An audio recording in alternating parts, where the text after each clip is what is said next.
तो हरियाणा चुनाव और हरियाणा चुनाव में पीएम की हैट्रिक वाली हुंकार। लेकिन क्या हरियाणा का दंगल, या यूं कहें कि हरियाणा में सियासी महाभारत, एक महाभारत तब हुई थी और एक महाभारत अब हो रही है। यह सियासी महाभारत है और इस सियासी महाभारत को जीतने की हुंकार पीएम भर रहे हैं। हरियाणा में चुनावी सरगर्मियों के बीच देश के प्रधानमंत्री नरेंद्र मोदी हरियाणा पहुंचे तो अपने वही अंदाज में दिखाई दिए, विपक्ष को निशाने पर लेते हुए कुरुक्षेत्र के थीम पार्क में रैली को संबोधित कर रहे थे और निशाने पर कांग्रेस थी। एक एक करके जमकर निशाने साधे। पीएम हिमाचल के हालात का भी जिक्र कर रहे थे, आर्टिकल 370 का भी जिक्र कर रहे थे, फसलों पर एमएसपी का भी जिक्र कर रहे थे, मगर हरियाणा के मुद्दे कम और दूसरे राज्यों के मुद्दे ज्यादा हावी होते हुए दिखाई दे रहे थे। अब यही बात विपक्ष कह रहा है कि विपक्ष मुद्दे नहीं है बीजेपी के पास, जबकि पीएम मोदी एक एक करके सियासी तीर छोड़ रहे हैं। देश के प्रधानमंत्री ने जो निशाने विपक्ष पर साधे, खासतौर पर कांग्रेस पर, उसमें बड़ी बात यह थी कि कांग्रेस से बड़ी बेईमान और धोखेबाज पार्टी कोई दूसरी नहीं। पीएम कह रहे देश की जनता से झूठे वादे करना कांग्रेस की आदत है। कांग्रेस ने हिमाचल प्रदेश को बर्बाद कर दिया, हिमाचल का जिक्र कर रहे हैं। कर्नाटक, कांग्रेस कर्नाटक में विधिवत पूजा अर्चना भी नहीं करवा सकती। कर्नाटक, तेलंगाना में अपनी किसान योजनाएं लागू क्यों नहीं करवा पाती कांग्रेस? कांग्रेस ने किसानों के साथ, जवानों के साथ भी धोखा किया। जम्मू कश्मीर में धारा 370 फिर से लागू करना चाहती है कांग्रेस। जम्मू कश्मीर में फिर से आतंकवाद को वापस लाना चाहती है कांग्रेस। साथ यह भी कहा कि देश में सबसे बड़े आरक्षण विरोधी कोई और नहीं, वो कांग्रेस का परिवार है। यानी पीएम एक एक करके निशाने साध रहे थे। गांधी परिवार भी निशाने पर था। नेहरू जब से पीएम थे उन्होंने आरक्षण का विरोध किया। इंदिरा आई तो उन्होंने भी ओबीसी आरक्षण पर रोक लगा दी। राजीव ने भी अपनी सरकार में ओबीसी को आरक्षण नहीं दिया। तो सियासी तीर एक दूसरे पर छोड़े जा रहे हैं, लेकिन हरियाणा की जंग बेहद दिलचस्प मोड़ पर पहुंच गई है। बीजेपी ने भले ही 90 सीटों पर अपने प्रत्याशियों का ऐलान कर दिया और कांग्रेस भी एक सीट पर सीपीएम को सहयोगी बनाया कांग्रेस ने, जबकि आम आदमी पार्टी भी चुनावी रण में ताल ठोक रही है। वैसे भी केजरीवाल अब बाहर आ गए जेल से, तो क्या असर पड़ेगा? आज इसी मुद्दे पर करेंगे चर्चा। हमारे साथ जुड़ेंगे मेहमान, लेकिन पहले आपको सुनाते हैं देश के प्रधानमंत्री पीएम मोदी के कुछ बयान और फिर सीधा रुख करेंगे अपने मेहमानों की तरफ। आतंक और अलगाव के उस कालखंड को वापस लौटाना चाहती है। वो कालखंड जिसके कारण हरियाणा की अनेक माताओं को अपनी संतानें गंवानी पड़ी। कांग्रेस हरियाणा की माताओं से उनकी संतानें छीनना चाहती है। आप मुझे बताइए, क्या कांग्रेस को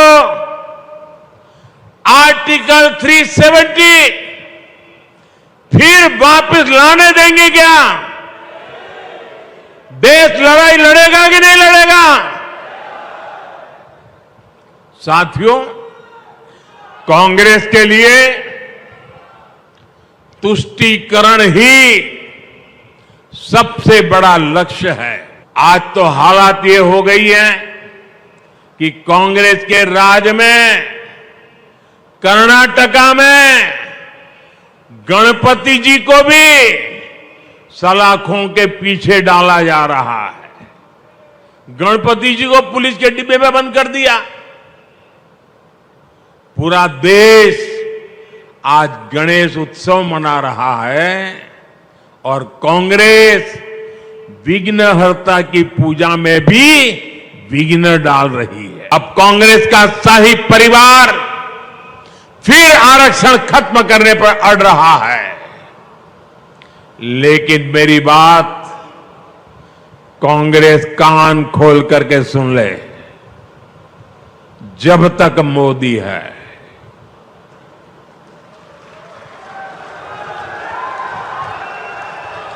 जब तक मोदी है, तब तक बाबा साहब आंबेडकर के दिए आरक्षण में से रत्ती भर भी लूट नहीं करने दूंगा, हटाने नहीं देने दूंगा। एससी एसटी ओबीसी का आरक्षण रहेगा, ये मोदी की भी गारंटी हो और भविष्य में उसके लिए लड़ाई लड़ने की भी गारंटी है। हमेशा से ही बाबा साहब आंबेडकर जी को नफरत करता था, आरक्षण का घोर विरोध करता रहा है। इस परिवार ने हमेशा दलितों, ओबीसी, आदिवासियों को अपमानित किया है। आप याद रखिए, नेहरू जी जब पीएम थे तो उन्होंने आरक्षण का विरोध किया था, राज्यों के मुख्यमंत्रियों को चिट्ठी लिखी थी, सबूत मौजूद है। और इतना ही नहीं, नेहरू जी ने यह भी कहा था कि आरक्षण वाले नौकरी पा जाएंगे तो सरकारी सेवा की क्वालिटी खराब हो जाएगी। तो आज इसी मुद्दे पर करेंगे चर्चा। हमारे साथ जो मेहमान कार्यक्रम का हिस्सा बन रहे हैं उनसे आपका तारुफ करवा देते हैं। आपकी स्क्रीन पर ये चारों मेहमान आपको दिखाई दे रहे हैं। शांत प्रकाश जाटव जी हमारे साथ बीजेपी के चेहरे हैं, संदीप त्रिपाठी जी कांग्रेस के चेहरे हैं, जनक प्रसाद जी हमारे साथ नेता हैं आम आदमी पार्टी के, साथ ही साथ आरबी उपाध्याय जी वरिष्ठ पत्रकार इस कार्यक्रम का हिस्सा बन गए। आप सभी का बहुत बहुत स्वागत है। सबसे पहले जाटव जी, चर्चा की शुरुआत आपके साथ करना चाहूंगा। चुनावी दंगल कौन किस पर भारी पड़ेगा ये तो जनता बताएगी, लेकिन पीएम मोदी की पहली रैली हरियाणा में, वो जिक्र कर रहे थे हिमाचल का, कर्नाटक का, जम्मू कश्मीर का, नेहरू का, मगर हरियाणा की बातें बहुत कम थी। शांत प्रकाश जाटव जी, ये भी रणनीति है क्या? देखिए, हरियाणा चुनाव, इसकी रैलियां शुरू हो चुकी है, प्रचार शुरू हो चुका है। मोदी जी ने, चूंकि हरियाणा में हमारा सीधा सीधा अगर चुनाव में जो दंगल है वो कांग्रेस के साथ है मुख्य रूप से, तो स्वाभाविक बात है कि कांग्रेस जो है उसी के संदर्भ में अपनी बात को रखता, ताकि कहीं वहां की जो जनता है वो जिस तरीके से लोकसभा चुनाव में कांग्रेस के बहकावे में आई, कहीं वे उसी तरीके से बहकावे में ना आए, इसलिए कांग्रेस की कारगुजारियां बताना। तो हरियाणा में उपलब्धि और आपकी उपलब्धियां 10 साल में हरियाणा में क्या रही, ये भी तो बताएंगे ना सर आप। नहीं, उपलब्धियां तो जनता को मालूम है, वहां की जनता को मालूम है। काम हमें बताने की आवश्यकता नहीं, हम काम वहां पे जो काम कर रहे हैं वो जनता को पता है। चलिए ठीक है, अगर आप मुझे 5 हरियाणा की उपलब्धियां बताएंगे तो मैं थोड़ा सा सौभाग्यशाली होऊंगा। ऐसा नहीं होता है। क्यों? जो आप बात कह रहे हैं, क्या वहां पे लोगों को मुफ्त अनाज नहीं मिल रहा है? क्या लोगों को मुफ्त में मकान? तो ये उपलब्धि है सर आपकी? और क्या है सर? उपलब्धि डेवलपमेंट नहीं करे वहां की सर। उपलब्धि, अगर ये उपलब्धि है तो बेरोजगारी में हरियाणा नंबर 1 क्यों है? देखिए, ये आंकड़े मेरे पास में नहीं है और ना ही मैं इस विषय में कि वहां पे जो बेरोजगारी नंबर 1 क्यों है, ये मेरी समझ में नहीं आ रहा कि ये प्रश्न है क्या, ये क्यों पूछा जा रहा है। अच्छा, ये प्रश्न नहीं है, बेरोजगारी कोई प्रश्न नहीं है। अरे आप सुने मेरी बात, आपको क्या मालूम कितना है इस वक्त बेरोजगारी प्रतिशत? आप बता दीजिए सर।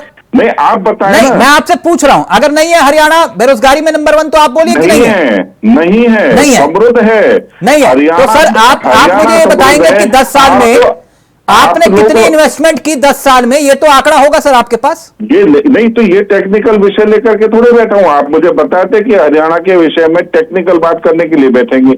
अच्छा। आप मुझे ये बात कहते तो मैं यहाँ टेक्निकल विषय के बारे में साफ कहता कि मुझे जानकारी है या नहीं, किसी अर्थशास्त्री को बैठाते। अच्छा। मैं वहां पर केवल पॉलिटिक्स के विषय में और जो हमने वहां पर काम किए हैं उसके विषय में बात कर रहा हूं। अब आप वहां पर कि कितना नहीं, पैसा आप खर्च कह रहे हो किया, हमने मुफ्त में कितना अनाज जो दे है ना, दिया, ये कितने हमारी लोग उपलब्धि है। बेरोजगार हैं, ये प्रश्न कर, मतलब आप एक बार बताएं, आप मुझे बताएं कि कितना है वहां पर क्या नाम है बेरोजगारी। सर मैं तो आपको ये पूछ रहा हूं ना कि अगर कांग्रेस ये आप कह रही मुझे है कि बताएं 6 आईएमटी, एक मिनट सर, एक मिनट, आप मेरे ऊपर गुस्सा हो रहे हैं। मैं तो आपसे ये प्रश्न पूछ रहा हूं कि बेरोजगारी है या नहीं है हरियाणा में? आप मुझे बताएं कि हिमाचल प्रदेश में इस वक्त बेरोजगारी की दर क्या है। अच्छा, हिमाचल प्रदेश में बेरोजगारी और हरियाणा का विषय करके बताएं सर। मैं एक मिनट, आप मुझसे जाटव जी नाराज मत होइए, मैं तो सिर्फ आपसे ये जानना नाराज चाह नहीं, रहा था आपको मैं बता रहा हूं कि प्रश्न उदाहरण के कैसे तौर पूछते पर हैं। जाटव जी, अगर प्रश्न ये पूछना है तो आप मुझे पहले बताएं कि मैं इस प्रकार के प्रश्न करूंगा तो मैं बैठूं और मैं उसी तैयारी के साथ बैठूं। आप एकदम कह देंगे कि कितने किसान हैं, कितने किसानों को लाभ मिल रहा है, आप बताएं। अच्छा, आप वहां पे स्कूलों की स्थिति उदाहरण के पूछना तौर चालू पर कर सर, दें तो मैं यहाँ पे झूठ सच बताना शुरू कर दूं। जाटव जी, जाटव उदाहरण हाँ। के तौर पर कांग्रेस ये दावा करती है कि हमने 6 आईएमटी खोले, हमने 6 आईएमटी बनाए। आपने हाँ। कितने बनाए? मैं ये कहां तो पर जान बनाए? सकता हूं ना। कहां पर उन्होंने हरियाणा 6 में। आईएमटी कहां बनाए? हरियाणा में। नहीं तो वो कांग्रेस दावा कर रही है तो मुझे मैं ये गिनती करके काउंटिंग करके थोड़ी बैठा हुआ हूं। सर आप ये वो तो कुछ भी बताएंगे बोल ना दे, कि मेरे आप बात में विकास नहीं का आ पैमाना गए। क्या है? आपने कहा हरियाणा में भी, फिर विकास का पैमाना क्या है? विकास का पैमाना यह है कि वहां पर सड़कों की स्थिति आप देखें कि कितनी बढ़िया सड़कों की स्थिति है। वहां पर जो डेवलपमेंट के काम हुए हैं वो देखें। वहां पर हमने मकान जो दिए हैं, जो जिनके पास में मकान नहीं थे, कच्चे मकान थे, उनको पक्के मकान दिए हैं। सर और सड़कों किस की तरीके स्थिति से याद हमने- आया मुझे, वो फरीदाबाद में एक घटना घटी है अंडरपास हाँ। में, 2 लोगों की मौत हो गई। मैं सौभाग्यशाली था क्योंकि उसी अंडरपास में मैं खुद फंसा था, मेरा एक्सीडेंट हुआ था। तब भी मैंने यह सवाल किया था और वहां पर उसी अंडरपास में 2 लोगों की मौत हो गई फरीदाबाद में। मैं भुगतभोगी हूं उस घटना का। उसके चोट के निशान आज भी मेरे पैर पर हैं। है क्या घटना तो बताओ ना कि क्या घटना हुई है। अच्छा, अंडरपास में लोग मर गए सर, पता ही नहीं चला आपको? फरीदाबाद की घटना बता रहा हूं, दिल्ली एनसीआर की। हाँ। आपने सड़कों की बात की, मैं उसी हालात की नहीं बात तो कर रहा सर हूं। वहां पे पानी भरने की वजह से हुआ है ना। तो ये विकास का पैमाना है सर? तो वो पानी स्मार्ट नहीं, सिटी है एक बात वो, बताएं, फरीदाबाद। पानी इस वक्त में कहां नहीं भर रहा है? अच्छा, कहां नहीं भर रहा है? तो यानी मौत के अच्छा, कुएं में नहीं, कोई आप जा मुझे रहा है, बात उसको रोकने बताएं। की जिम्मेदारी भी किसी की नहीं है। नहीं तो पानी एक बार बताओ ना कहां नहीं भर रहा है? जो इस वक्त में आपदा आ रही है, जो कंटिन्यू बारिश हो रही है, आप उसके बारे में जो है ना कि वो केवल सीधा सीधा सरकार दोषी हो गई। सरकार की जिम्मेवारी है, इसमें कोई दो राय नहीं है। और जो घटना हुई है वो दुर्भाग्यपूर्ण है, ये भी अपने आप में जो है ना पक्की बात है। मगर जो इस वक्त आपदा आई हुई है उसके ऊपर तो किसी का नियंत्रण नहीं है। ठीक, आप दिल्ली में भी देख रहे हैं कि क्या अच्छा, हालात हरियाणा हैं। में क्या लग रहा है आपको? अब क्या पीएम खुद मंच संभाल चुके हैं, क्या लग रहा है आपको? क्या, क्योंकि वो हैट्रिक की बात कर रहे हैं, यानी अब की बार एक बार फिर से जो है बीजेपी सरकार, डबल इंजन की सरकार बोल रहे हैं, क्या लगता है आपको? डेफिनेटली हम जो काम हमने वहां पर किए हैं, जिस तरीके से हमने बेहतरीन काम किए 10 साल में, उन कामों के कारण से हम हर हालत में जनता हमें चुनने वाली है। ठीक, ठीक, आपने कहा और कि आपको जो मोदी जी ने से जो बातें कही हैं ठीक हाँ। नहीं, अभी सुने मेरी बात, आपने उत्पात मचा करके इधर से उधर की बात कर दी। सर, अब उत्पात नहीं मचा रहा सर, मैं चले सवाल जाए पूछ रहा हूं के पास में, जाटव ऐसे जी, नहीं मैं तो होता सवाल है। पूछ रहा हूं, तिलक जी, उत्पात मैं नहीं देखो, मचाता। मैं पहले ही आपका जो गेस्ट कोऑर्डिनेटर आता है ना तो मैं उससे पूछता हूँ तिलक जी है क्या, क्योंकि तिलक जी जो है जिस तरीके से इरिटेट करते हैं उसमें मजा नहीं आता तिलक जी आपके साथ में डिबेट करने में। ठीक, आप बिल्कुल कड़े प्रश्न करें, मगर इस प्रकार के प्रश्न करें सर, दिक्कत कि ये है जिस ना, प्रकार का आपके सामने वक्ता बैठा हुआ, बोलने के लिए जो बैठा हुआ है ना, शांत प्रकाश जी, उसके अगली बाद बार में या मैं तो आप कार्यक्रम सुन करने ले से मेरी बात, पहले आप मेरी बात सुने, आपको पूरे आप मेरी बात सुने, सवालों की आप चिट्ठी मेरी भेज बात दूंगा सुन सर। रहे, नहीं बात अगर सुने। मेरे सवालों से इतनी परेशानी है आपको? नहीं, मेरी परेशानी मेरी सवालों से परेशानी नहीं है। आप जो बातें पूछना चाहते हैं उसके लिए अपने गेस्ट कोऑर्डिनेटर को बताया करें कि आज इस विषय पर बात है, ठीक, कि आपको वहां के महंगाई के आंकड़े, बेरोजगारी के आंकड़े, ये सारे आंकड़े एकदम आपको जरूर बताया होगा, के बैठने तो मेरे सहयोगी ने सर जरूर बताया होगा आपको कि हरियाणा चुनाव पर चर्चा है। मेरे सहयोगी ने, मैं उम्मीद करता हूं आपको जरूर बताया होगा कि हरियाणा चुनाव पर चर्चा है। हरियाणा चुनाव पे चर्चा है, तो आप जो है ना हरियाणा चुनाव में इस वक्त में इलेक्शन की जो आज मोदी जी ने विषय जो वहां पर उठाए हैं उसके बारे में बात करें। अगर ठीक। आपके पास में बेरोजगारी के आंकड़े नहीं है, ठीक। आप मुझे बताएं कि बेरोजगारी ठीक। के ये आंकड़े हैं संदीप वहां त्रिपाठी जी, पर। आज त्रिपाठी। की डेट में आप जो है ना चीन के बारे में तो आप लोगों ने कितना प्रचार किया कि वहां पर बेरोजगारी नहीं है, हाँ, जबकि हाँ, वहां पर 17% चीन के ऊपर चीन हाँ, के पास नहीं, में चीन पे बेरोजगारी नहीं, है। अभी तो सर आप इस हरियाणा पे तरीके रहते की हैं ना। बातें पीएम ने देखिए, हरियाणा का मैं जिक्र जो किया बात तो कहना हरियाणा चाह पे रहा हूं, रहते हैं। आपने भी कांग्रेस की बात करी ना जाटव कि जी। कांग्रेस ने कहा कि इसी तरीके से आईआईटीएम हमने बनाए वहां पर जाटव से, जी, आप मुझ वो पे इतना झूठ क्रोधित बोलते क्यों हो हैं। रहे हैं? हैं? मैं तो सवाल ही कर रहा हूं आपसे सर, आप बोल दीजिए ना कि सवाल पसंद नहीं है, आप कल बात भी खत्म हम करें। डिबेट में बैठे हुए थे, आपने गोपाल कांडा के ऊपर जिस तरीके से जिस बिहेवियर से बात कही, आज आपको दिखाई देगा कि गोपाल कांडा को क्या मिला वहां पर, क्या तो नहीं मिला। गोपाल कांडा ही तो कोशिश कर रहे थे। देखिए, आप बीजेपी में दो आप जो विधायक। है परसेप्शन बना करके जिस तरीके से जिस सर, मोड में बात करते परसेप्शन हैं मैं ना, नहीं बना वो रहा। आपका साफ दिखाई देता है कि ओके। एक तंदुरुस्त और हेल्दी जो है ना डिस्कशन के लिए नहीं बैठना ओके, शांत चाहते। प्रकाश जी, एक मिनट, वो जनता को तय करने दीजिए ना सर, जनता को तय करने दीजिए। त्रिपाठी जी, शांत प्रकाश जाटव जी तो नाराज हो गए हमसे, लेकिन एक बात मैं आपसे जानना चाह रहा था। मैं आपका कायल हो गया त्रिपाठी जी। उपाध्याय जी, मालूम है आपको कि केजरीवाल को जमानत नहीं मिली थी? त्रिपाठी जी ने 2 दिन पहले भविष्यवाणी कर दी थी, बोले केजरीवाल को जमानत मिलने वाली है। मैंने पूछा क्यों? बोले ये बीजेपी की बी टीम है। त्रिपाठी जी बोले बीजेपी की बी टीम है आम आदमी पार्टी, हरियाणा चुनाव जीतने के लिए केजरीवाल बाहर आएंगे। त्रिपाठी जी, आप तो ज्योतिषाचार्य भी निकले, चक्कर क्या है? ज्योतिषाचार्य नहीं, राजनीति को थोड़ा बहुत समझता हूँ। और तिलक जी, फिर मैं कह रहा हूँ कि मैं बहुत सारे डिबेट में इसी तरीके के प्रशिक्षण आपको बताए हैं और उस समय आश्चर्य सबको हुआ है और अंततः वो बात यथार्थ हुई है और सच हुई है। और ये बात मैंने उसी दिन कहा था कि वो जल्द बाहर आएंगे, चुनाव के पहले या चुनाव के बाद। 100% है कि इसलिए कि जब उनकी दल का विरोध जिस तरीके से इसके पहले सीबीआई का वकील और जो है भाजपा वाले कर रहे थे, वो ईडी के मसले में भी तो आपकी मुराद पूरी हुई, केजरीवाल बाहर आ गए, अब हरियाणा चुनाव बताइए। नहीं, हम बता रहे हैं। देखिए, भारतीय जनता पार्टी वो नकारी पार्टी है जो भारत के संस्थाओं का गलत दुरुपयोग करके ऑपरेशन लोटस चलाती है। और उस ऑपरेशन लोटस में या तो नेता टूटता है या पार्टी टूटती है, ये अब तक का यथार्थ है। कोई भी उनका ऑपरेशन लोटस आप देखेंगे किसी भी राज्य में, या तो पार्टी टूटेगी या नेता टूटेगा। अब यहाँ पार्टी टूटी नहीं।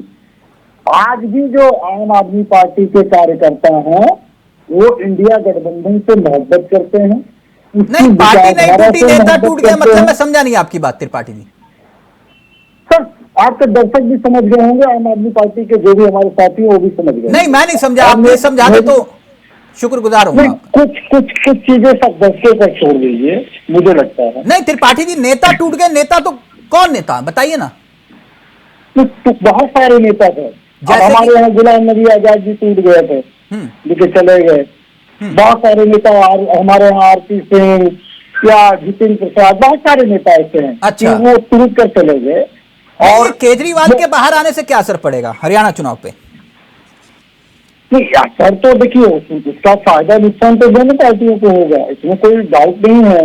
आप आम आदमी पार्टी जो है वहां पर एक जो है लोकसभा चुनाव लड़ी थी, लगभग 5 लाख के करीब उसको वोट मिला था। सुशील गुप्ता भी चुनाव लड़े थे। हाँ। और भले हमारे गठबंधन के साथ भी लड़े थे, थोड़ा सा बस वही उनकी कैलकुलेशन वही गड़बड़ हो रही है। वो भूल जा रहे हैं कि 5 लाख वोट जब मिला था उनको तो वो इंडिया गठबंधन के साथ ही थे।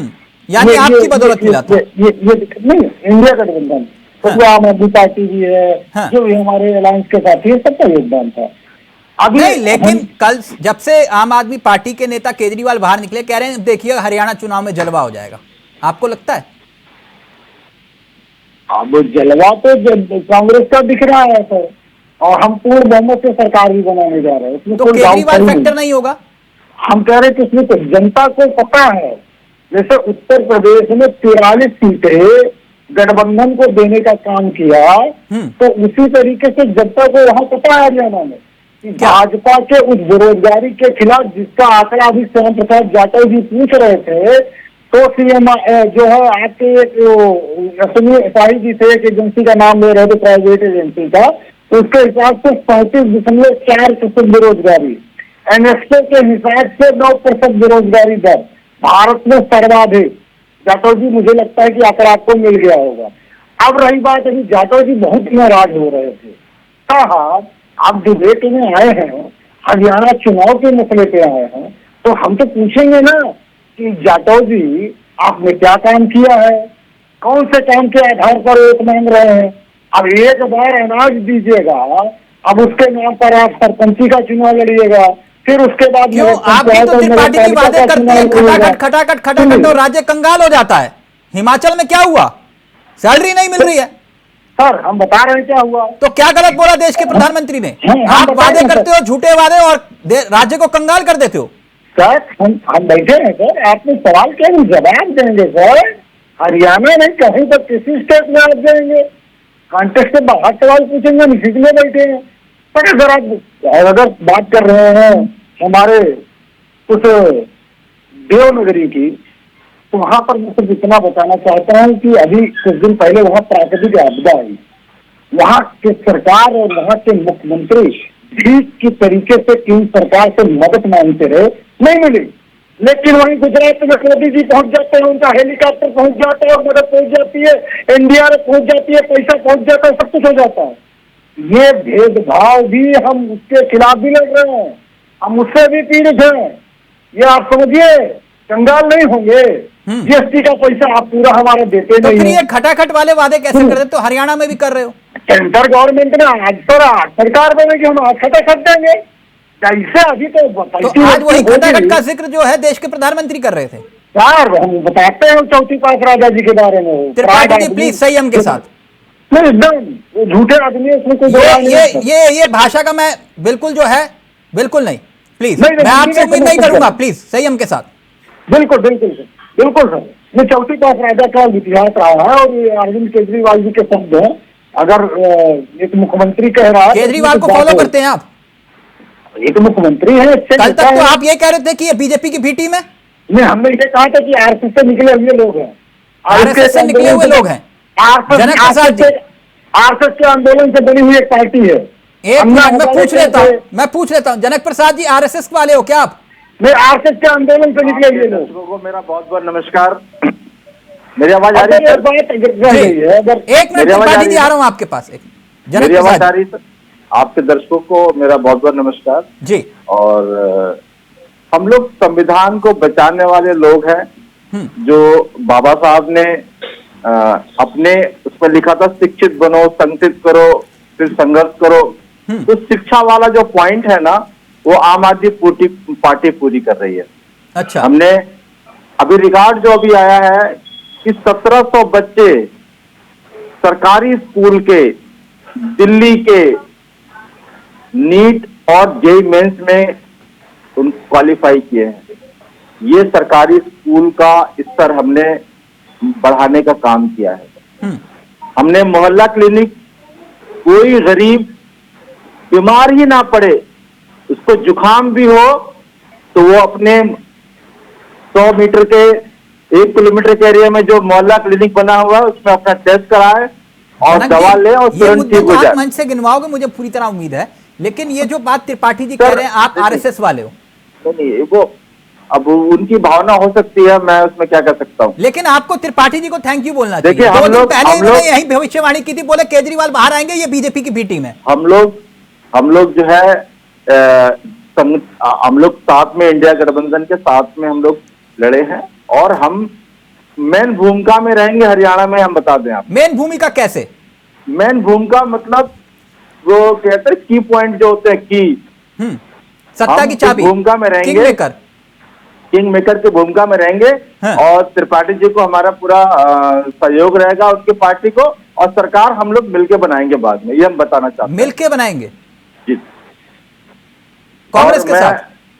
देखिए, आप हम बता दें कि ये इंडिया गठबंधन के साथी हैं ये। नहीं, और हुड्डा जी मंच से कह रहे थे वोट कटुओं से सावधान रहना। नहीं, वो सर देखिए, अभी शब्दों को ना, कांग्रेस के लोगों को भी निवेदन करूंगा, शब्दों को संभाल के इस्तेमाल करें।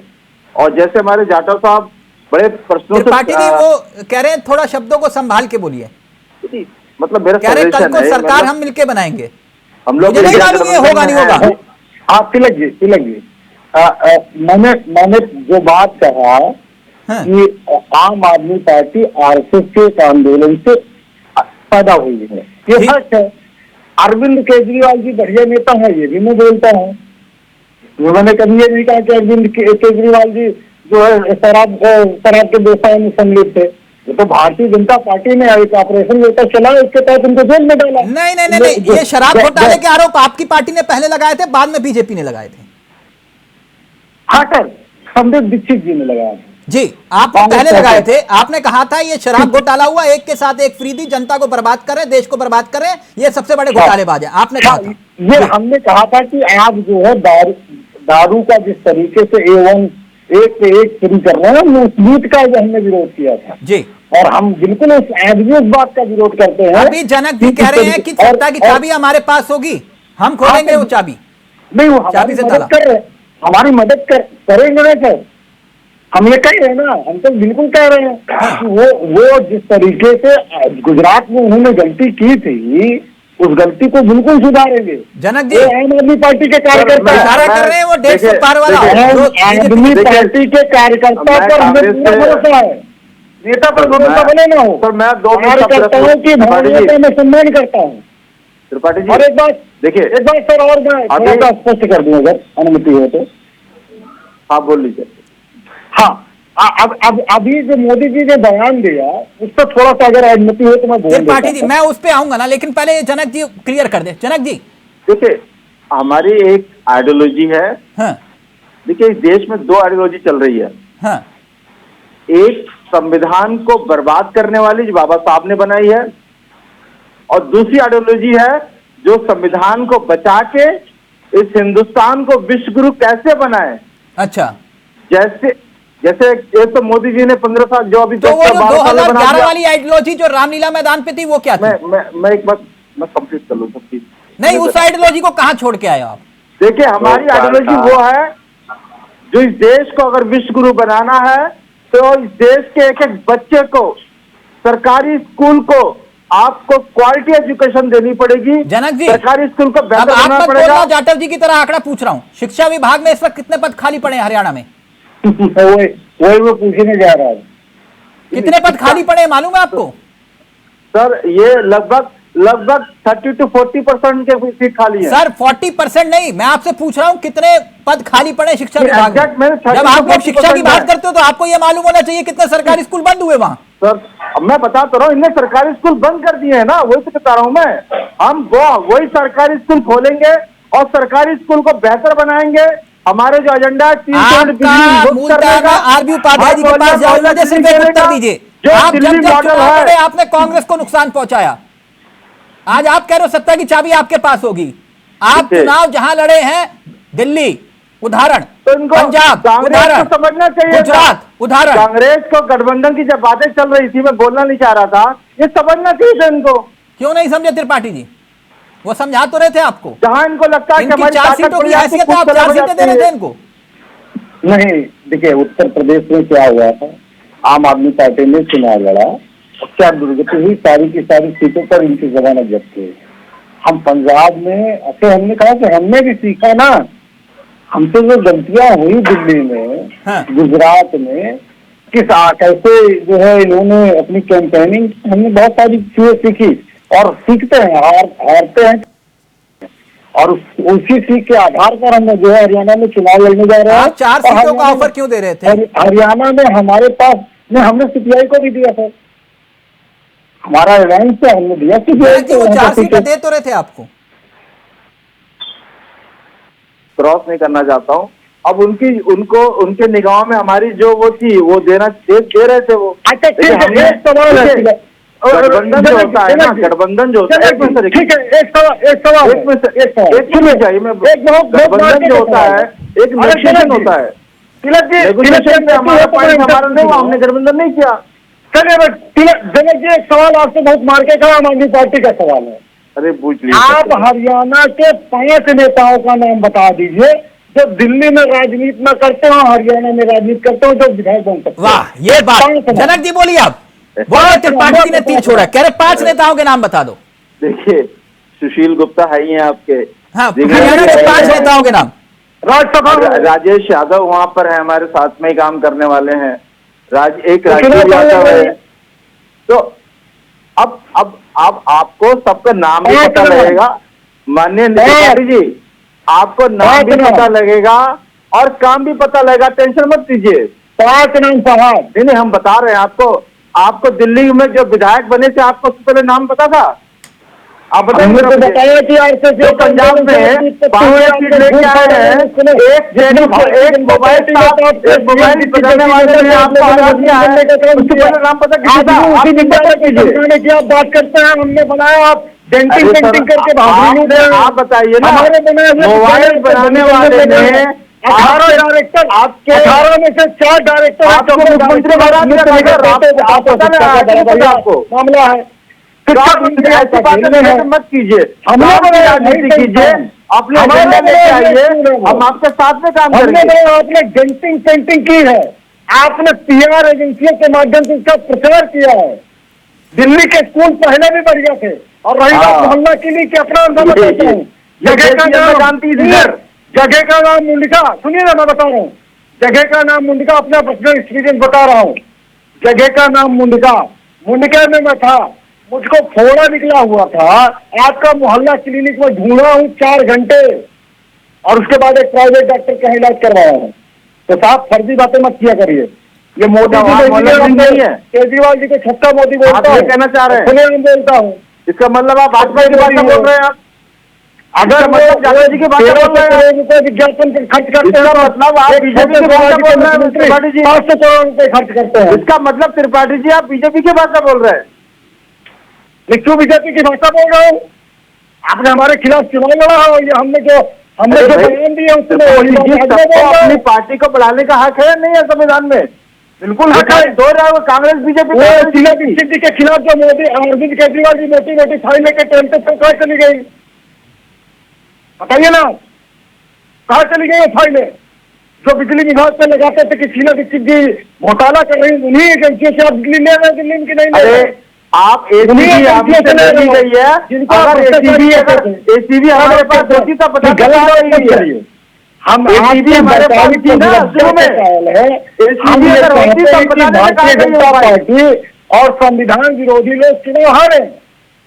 लेकिन इसका मतलब ये नहीं है कि आप हमारे ऊपर एलिगेशन लगाएंगे या लगाया क्या, हम उसको सही नहीं है। आज आप हमारे साथ हैं, इसका मतलब है कि आपने गलती की थी, आपने माना क्या गलत से, तब आकर हमारे साथ आए हैं ना। ओके जनक जी बात तो सही कह रहे त्रिपाठी जी, एलिगेशन तो आपने लगाए थे। खैर अब मैं उपाध्याय जी के पास जाना चाहूंगा। उपाध्याय जी माफी के साथ आपके पास आना चाहूंगा, थोड़ा मामला गड़बड़ा गया था, आपने देखा होगा। त्रिपाठी जी ने है लगे हाथ कहा कि भैया ये तो वही है भाजपाइयों की बी टीम, कुछ इस टाइप का मामला। ठीक है, ये चुनाव जा कर रहा है हरियाणा का, केजरीवाल बाहर आ गए, त्रिपाठी जी ने भविष्यवाणी की थी, मुझे नहीं मालूम था भविष्यवाणी इतनी सटीक साबित होगी। देखिए हरियाणा में घूम के आइए, हरियाणा के लोगों से बात करिए। हरियाणा में कांग्रेस जीत रही है चुनाव। अब ये आम आदमी कुछ वोट काटेगा, इससे उनको दो राय नहीं है। बीजेपी का सूखा साफ है। प्रधानमंत्री को वहाँ जो बोला है, तो प्रधानमंत्री के विश्वसनीयता कम हो गई है लोगों में, लोग विश्वास नहीं करते हैं। वो जो बोलते हैं कांग्रेस और राहुल गांधी बस इसके इर्द बोलते हैं। अपने 10 साल में क्या किया ये कुछ नहीं बताएंगे। तुमने कुछ किया हो तो बताएं। हरियाणा में कुछ किया नहीं, किसान पर लाठी, किसान परेशान। हरियाणा में आपको क्या लग रहा है सबसे बड़ा मुद्दा क्या है? देखिए मुद्दे तो एक ही होते हैं, किसान है परेशान है, उसे MSP नहीं मिली और आंदोलन हो गया तो पर लाठी बरसाई, तो ये हाल किसान का किया। नौजवान है वो बेरोजगार है, बेरोजगारी से परेशान है।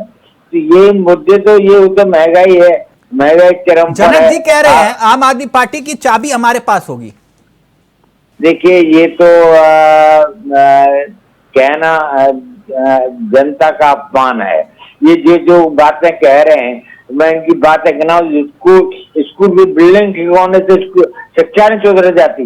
नहीं, लेकिन केजरीवाल बाहर आए, कुछ तो असर पड़ेगा हरियाणा चुनाव में कि नहीं? देखिए बाहर आई इसलिए है कि वो कांग्रेस के वोट काटे। सर्वे में कांग्रेस की मेजोरिटी है और कांग्रेस सरकार बना रही है। जनक जी, ये बात क्या कह रहे हो उपाध्याय जी? नहीं सही है। देखिए ये तो वोट कटुआ जैसा हड्डा जी ने कहा, तो ये कुछ वोट काटेंगे। ये सरकार में तो नहीं अब आ सकते, न मेजोरिटी में आ सकते। बस वहाँ जितने वोट काट देंगे उतना बीजेपी वादा करेंगे। बीजेपी का कैडर वोट है, तो बीजेपी पड़ता ही पड़ता है। कांग्रेस का वोट फ्लोटिंग वोट है, जो कि आम आदमी पार्टी में भी चला जाएगा, किसी और पार्टी को भी चला जाएगा। आपको ये लग रहा है कि ये वोट कटुआ है? बिल्कुल वोट कटुआ है। किसके काटेंगे? जहाँ भी कांग्रेस के वोट काटेंगे, क्यों बीजेपी का वोट कैडर वोट होता है तो बीजेपी को जगह जाएगा, ये कांग्रेस का नुकसान कराएंगे। अच्छा, लोगों ने और इसीलिए वोट सेलेक्ट करके आम आदमी पार्टी को दिया। आज वो दिल्ली में 200 यूनिट बिजली, पंजाब में 300 यूनिट बिजली ले रहे हैं, अच्छी शिक्षा ले रहे हैं, 24 घंटे बिजली ले रहे हैं। और सबसे मजे की बात यह है कि इतनी हर प्रदेश में इतनी महंगाई है, लेकिन दिल्ली का महंगाई नहीं सबसे कम है। दिल्ली में रसोई का सिलेंडर बहुत सस्ता है। दिल्ली में महंगाई नहीं है, पेट्रोल सस्ता है, डीजल सस्ता है, और रसोई गैस का सिलेंडर सस्ता है। आप क्या बात कहना चाहते हैं मुझे बताइए। लेकिन आप देखेंगे जो केंद्र के रेट फिक्स किए हुए हैं वो कैसे आप कम कर सकते हो? आप फिर कैसे कह देंगे? दिल्ली की सरकार ने आप कैसे बोल रहे हैं? बिजली का फ्री करके, हमने मोहल्ला क्लिनिक का दवा फ्री करके स्कूल देने का काम किया है। लीजिए कुत्ते सो रहे हैं, मोहल्ला क्लिनिक क्या आता है देखिए, जाके देखिए आप। नहीं, लेकिन उपाध्याय जी एक बात तो आपको माननी पड़ेगी ना, त्रिपाठी जी भले ही कुछ कहें, आप भी कुछ कहें, लेकिन ठीक चुनाव से पहले जिस तरह से एक सियासी शोर मचाने की कोशिश केजरीवाल ने की, पीएम मोदी के बाद एक ऐसे नेता माने जाते हैं जो लोगों को अपनी तरफ आकर्षित कर लेते हैं, उसमें केजरीवाल नंबर 2 पर हैं। उदाहरण के तौर पर उन्होंने कहा कि भाई चुनाव के बाद ठीक सीएम योगी पद से हटा दिए जाएंगे। हुआ नहीं, लेकिन सियासी तीर ऐसा छोड़ा कि हवाओं में बीजेपी को सफाई देनी पड़ गई। मैं ये कह रहा हूं कि नहीं उपाध्याय जी, अब कौन सा नया बवाल होगा ये नहीं मालूम, लेकिन होगा जरूर ये तय है। कोई भी नेता बोलता है तो उसके कोई मीनिंग जरूर होते हैं, और नेता जब जनता के बीच जाएगा तो कुछ भी बोलेगा, और बोलेगा तो विवाद खड़ा होगा। अब जाटव जी बोल रहे हैं तो यहाँ देखिए विवाद हो गया नहीं हो गया, तो वो तो जनता के बीच में, जनता के बीच में होता है। नेता तो बोलता है, दूसरी पार्टी के बारे में बोलता है, दूसरे राजनीतिक दल के बारे में बोलता है, इन चीजों का कोई महत्व नहीं होता। पीएम मोदी का अगर असर नहीं होता तो कई चुनाव हमने देखे हैं कि सिर्फ मोदी के नाम पर वोट पड़ता है कि नहीं उपाध्याय जी? नहीं पड़ता था। अच्छा, पड़ता है नहीं। अच्छा, पड़ता होता तो पूर्ण बहुमत की सरकार होती, 400 पार।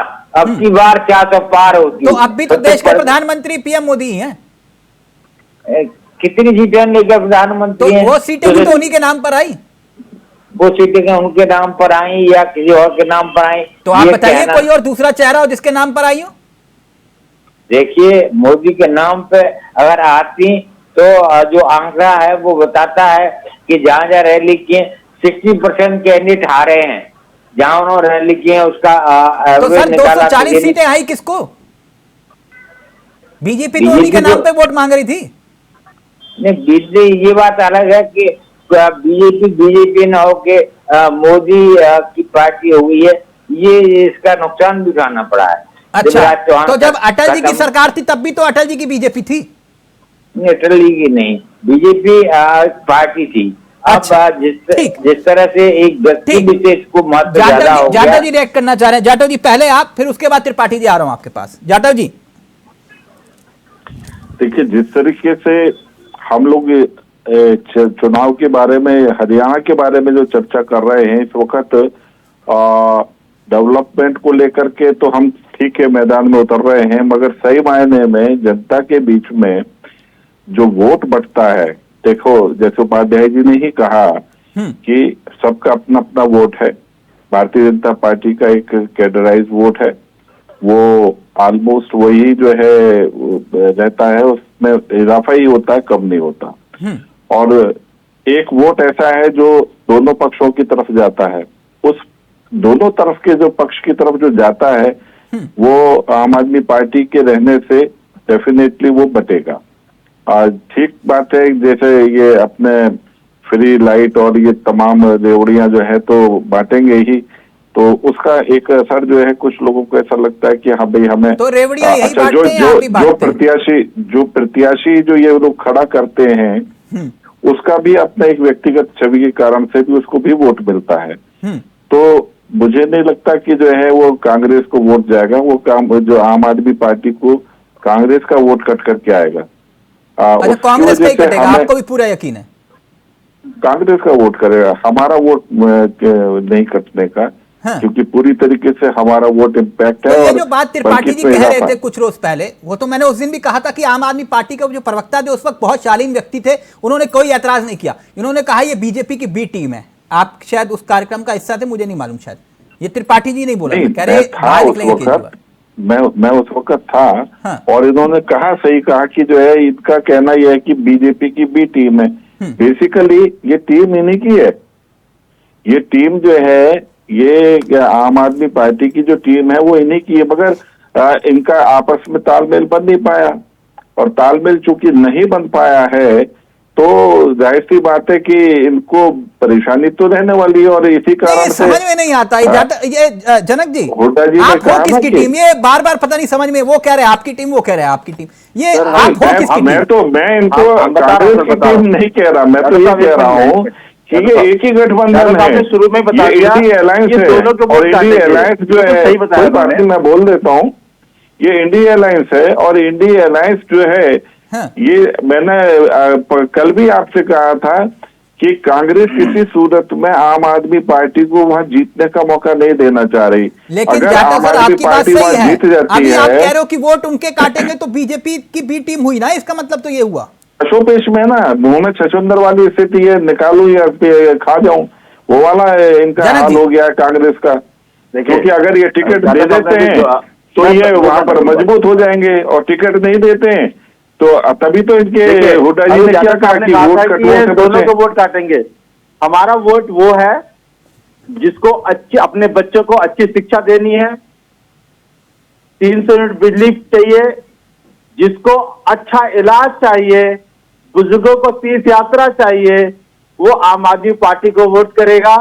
जिसको धर्म, जात, मजहब में देश को बांटना है, वो इन दोनों पार्टी को वोट करेगा। सीधी बात। अच्छा, ये धर्म की राजनीति करते हैं?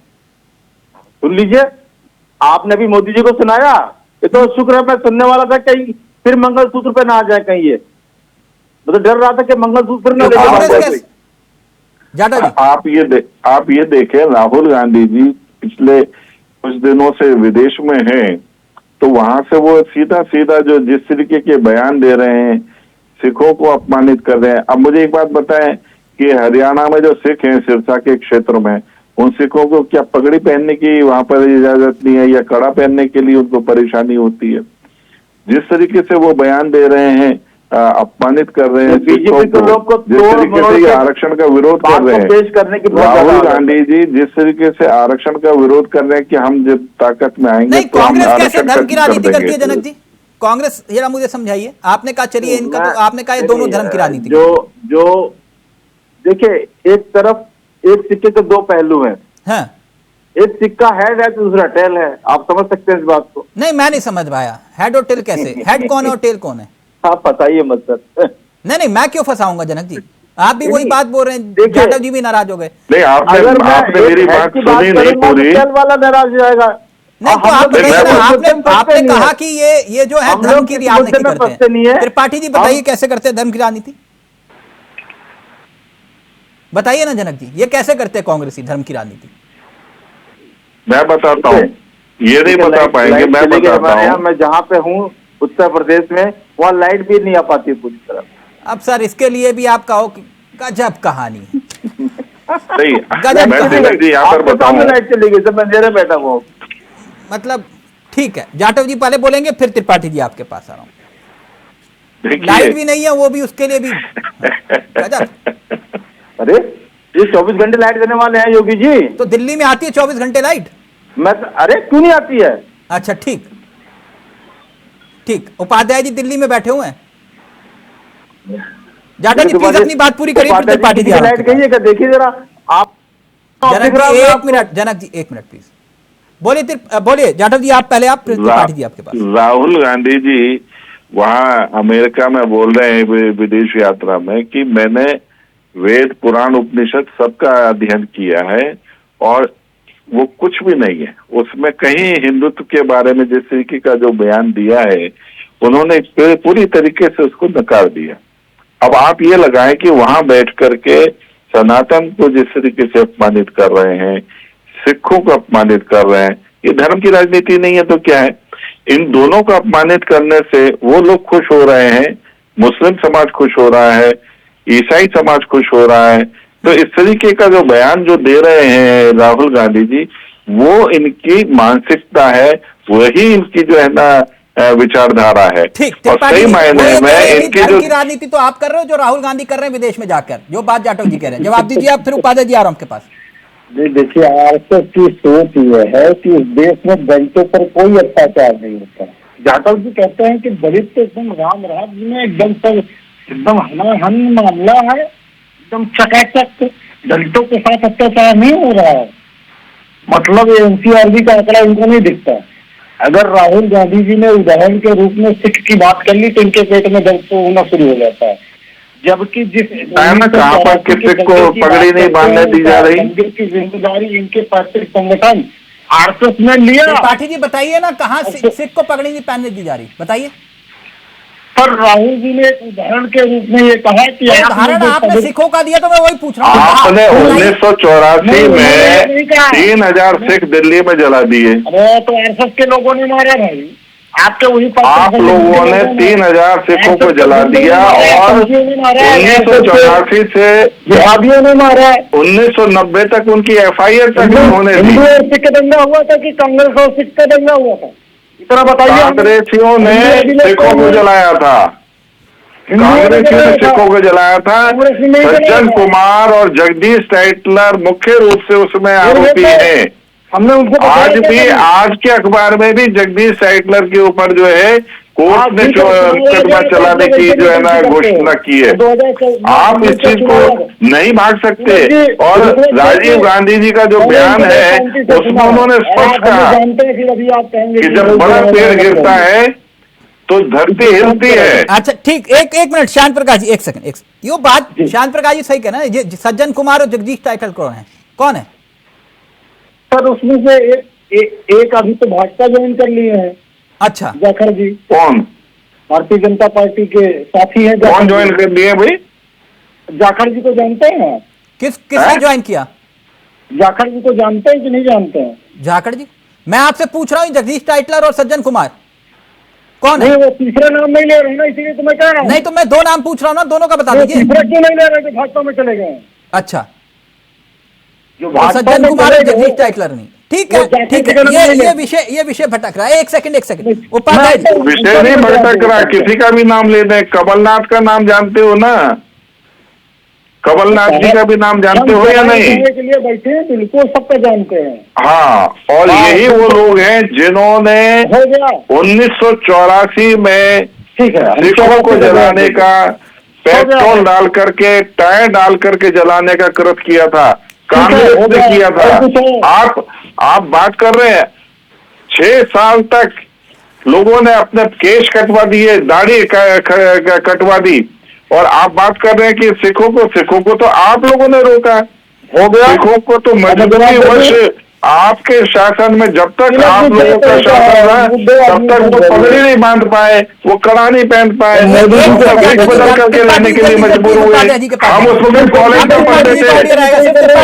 त्रिपाठी जी बोलिए जल्दी से प्लीज, फिर मैं आ रहा हूँ आपके पास। जाटव जी फाइनल कमेंट आप ही का लूंगा सर, आप ही का प्लीज। तिलक जी, जिस पंजाब में सिखों की सर्वाधिक संख्या है, इनको आज तक वहां घुसने नहीं दिया उन लोगों ने। और हमको जिन पर ये आरोप लगा रहे हैं, हमको सत्ता पर बैठा के रखे थे अभी 5 साल पहले, 4 साल पहले।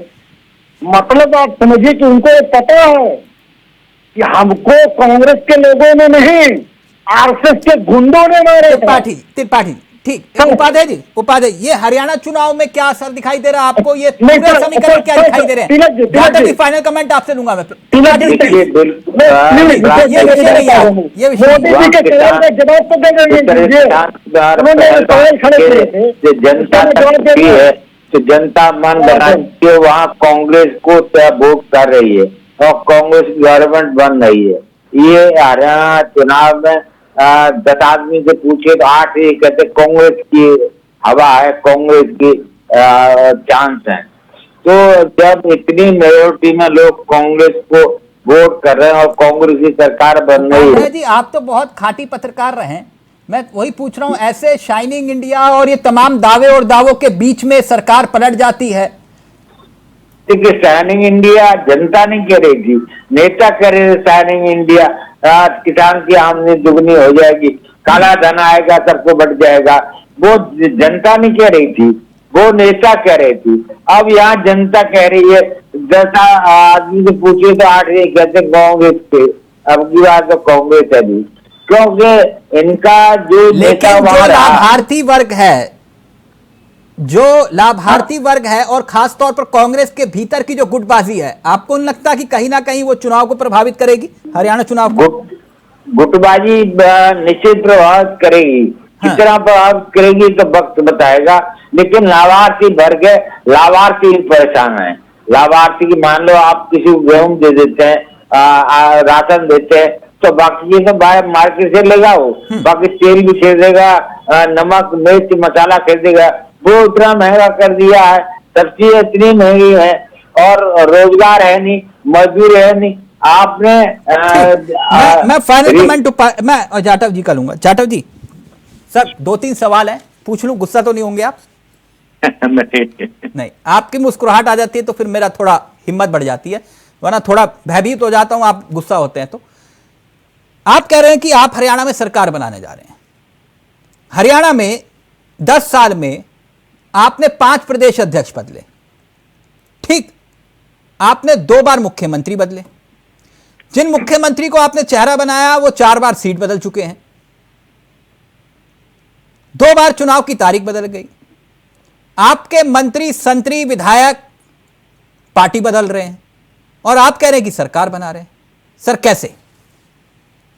देखिए, जिस तरीके से आपने कहा कि 4 प्रदेश अध्यक्ष बदले गए, तो 10 साल के अवधि में 3 प्रदेश अध्यक्ष तो वैसे भी बदले ही जाने थे ना। ठीक, तो 9 साल 118 दिन आपने एक मुख्यमंत्री को रहने दिया और फिर ठीक चुनाव से पहले मुख्यमंत्री भी बदल दिया। क्यों? उसको बनाया ना, आगे वो केंद्र में कैबिनेट मिनिस्टर बने, लेकिन जब वो इतना अच्छा काम कर रहे थे फिर उनको हटाया क्यों आपने? हर एक, मैंने कहा ना कि हर एक कार्यकर्ता को मौका मिलना चाहिए, वो उनका तजुर्बा है। वो तो नयाब सिंह सैनी भी रहेंगे या फिर कोई और रहेगा? फिर से बोले क्या? मैंने कहा सैनी जी ही मुख्यमंत्री बनेंगे अगर आपके मुताबिक आपकी सरकार आ रही है। फिलहाल तो सैनी जी ही हैं और फिलहाल नहीं, मतलब रहेंगे ना, सैनी जी ही रहेंगे ना। मैंने बताया ना कि फिलहाल सैनी जी हैं। हाँ। चुनाव के बाद भी सैनी जी ही रहेंगे, सैनी जी ही रहेंगे, क्योंकि उन्हीं के नेतृत्व में चुनाव हो रहा है। ठीक, तो सैनी जी ही मुख्यमंत्री बनेंगे आपकी सरकार आएगी तो? डेफिनेटली, वो सब प्रिय हैं और काम अच्छा हो रहा है प्रदेश के अंदर। लेकिन वो जो बात आम आदमी पार्टी कह रही थी कि शिक्षा विभाग में कुछ पद भी खाली पड़े हैं। ठीक है, जो पद खाली पड़े हैं वो भरे भी जाएंगे। लगभग 50,000 पद शिक्षा विभाग में खाली पड़े हैं, 5,000 सरकारी स्कूल बंद हो गए। हाँ, तो 5,000 स्कूल किस लिए बंद हुए? किस लिए? क्योंकि उसके पीछे कारण तो मालूम पड़े कि किस लिए बंद हुए। क्योंकि वहां पर बच्चों की स्ट्रेंथ कम है, 50 से कम बच्चे जो हैं उन स्कूलों में जा रहे हैं पढ़ने के लिए। अच्छा। इस वजह से उन स्कूलों को बंद किया जाता है। वो हर एक स्टेट में होता है, उत्तर प्रदेश में भी है। तो इसलिए 5,000 सरकारी स्कूल बंद हो गए हरियाणा में। हाँ, क्योंकि वहां पर जहां पर 50 से कम बच्चे पहुंचते हैं पढ़ने के लिए उन स्कूलों को बंद करा जाने का। 50,000 शिक्षा के पद खाली हैं शिक्षा विभाग में। स्वाभाविक बात है, जब स्कूल बंद हुए हैं तो वो शिक्षा जो विभाग है, अब स्कूलों की जितने टीचर्स की जरूरत होगी उतने ही तो अब जहाँ पर इसको बच्चे वो टीचर हैं। फाइनल कमेंट जल्दी से। नहीं, अभी पहले मेरी बात तो पूरी सुन ले। ठीक, जब आपके स्कूल है, जब आपके स्कूल 5,000 बंद है, तो हाँ, जब 5,000 स्कूल बंद हैं, बंद हुए हैं, तो जाहिर सी बात है उतने टीचर कम ही तो उसमें अपॉइंट किए जाएंगे, क्योंकि वो एक्सेस हो गया है टीचर। होगी ना सर फिर। हाँ, तो नौकरी कम हो गई है, तो नौकरी बगैर किसी कारण के जो है ना स्कूल थोड़ी खोले जाएंगे या खोले जाएंगे खाली रखने के लिए कि नौकरियां पूरी कर देंगे, इसलिए 10 सेकंड में बनाए जाएंगे। 10 सेकंड त्रिपाठी जी बोलिए जल्दी से। नहीं, जिस तरीके से जाटव जी कह रहे हैं कि वहाँ पर प्राइमरी स्कूलों को बंद कर दिया जा रहा है, तो जो है बच्चे नहीं है, जब आप अध्यापक नहीं दोगे वहाँ पर कोई रहेगा नहीं, तो जाहिर सी बात है कि पेरेंट्स अपने बच्चे नहीं भेजेंगे। और दूसरी चीज, नई शिक्षा नीति में इन्होंने बड़ी होशियारी के साथ एक काम किया है कि 6 साल के पहले कोई प्राइमरी में अपने बच्चे को दाखिला नहीं कराएगा, तो 6 साल तक कोई पेरेंट्स इंतजार नहीं करेगा, तो जाहिर सी बात है नर्सरी में जाएगा ही।